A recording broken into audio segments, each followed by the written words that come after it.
Guys, lu penasaran gak sih guys, kenapa ada orang yang kalau ngomong itu biasa aja, nggak ada yang menarik, sebetulnya nothing special, tapi semua orang itu langsung pengen dengerin aja. Ada juga nih orang yang udah ngomong ngalur ngidur panjang kali lebar, tapi malah nggak ada yang peduli, nggak ada yang mau dengerin. Sebetulnya guys, pembedanya ya itu bukan di apa sih sebetulnya yang mereka omongin, karena materinya sama, substansinya biasanya sama. Tetapi yang membedakan itu di cara mereka ngomong. Gue bahkan ketika di Dubai diminta tuh beberapa kali buat ngejelasin ke investor asing karena mereka mau invest di Dubai. Lama-lama gue pikir gini, gue nggak bisa bahasa Arab, gue juga nggak ngerti produknya di Dubai, tapi kenapa orang sampai bela-belain ya minta pen lu deh yang presentasi sama mereka. Justru orang Dubai yang minta gue lakukan itu.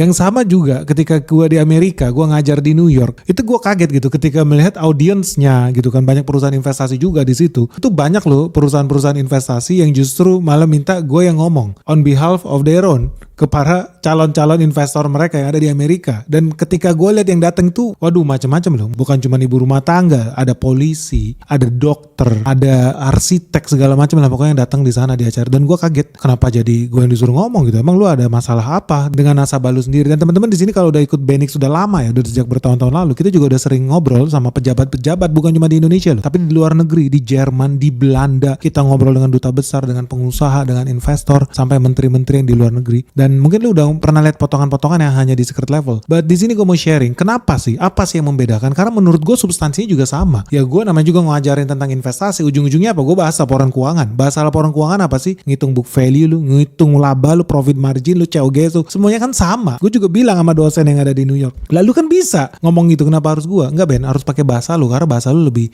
masuk di telinga mereka. Nah di situ gue mulai menganalisis guys, emang bedanya apa yang gue komunikasikan dengan kalian gitu loh, dosen profesor di situ atau duta besar atau menteri-menteri. Sebetulnya memang substansinya sama, tapi gimana cara nyampainnya itu yang penting guys. So di situ akhirnya gue masuk di akal gue,